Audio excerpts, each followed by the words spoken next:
Merry Trekmas and Happy Hanukkah. Welcome to day 4. Isomags really changed up the game.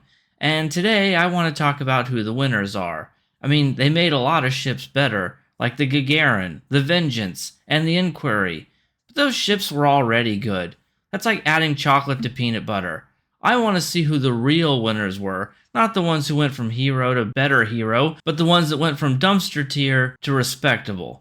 I picked out 3 ships, so let's talk about it. Number 1, the Cardassian Gimmer Intel Flight Deck Carrier. So this ship was never considered terrible exactly, and it was always a ship people wanted to own. It came in one of the best bundles we ever had, and the trait has stood the test of time as being one of the really good ones.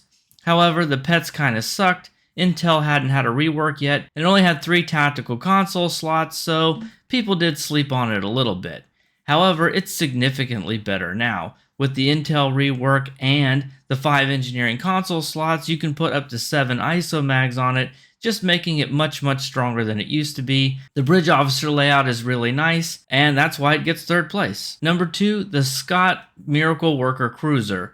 Now, this was part of one of the ugliest set of ships we ever got, and unfortunately nothing can be done about that. It is quite terminal, but the only one of those anyone really cared about was the Tucker class for its trait.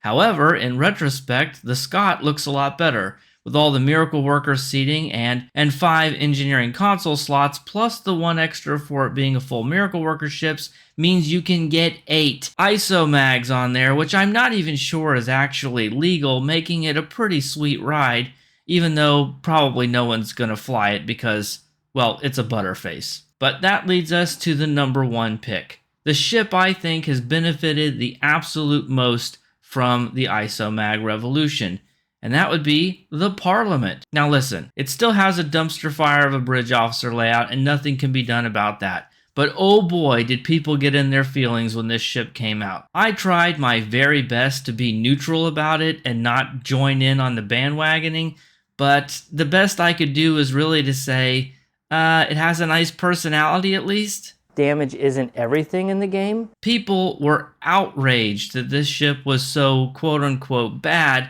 and even though no ship can be really that terrible since the game is kinda easy, it really wasn't a good ship when it came out, and now it's not that bad. I mean, listen, it isn't going to break any records, that's not the point here, but as Joker said, no one's laughing now, ma. It's actually a pretty good ship if you put all those Isomags on there. And unlike the Scott class, it's a ship that people actually care about and might actually want to fly. So if you're one of those people who has a Parliament class because you wanted to roleplay as lower decks, but you don't really fly it much because it isn't that good, it might be worth considering pulling off the old rack there, dusting it off, and giving it a go. It's going to perform a lot better than it used to. And if you have a Scott class, you're probably still not going to fly it, but at least you know you could. Isomags are great, but the key to real power is clicking the like button. Don't forget to subscribe while you're down there so you don't miss the rest of Trekmas. Thank you guys very much for watching. That's it for me today. I'll see you in the next one. Bye for now.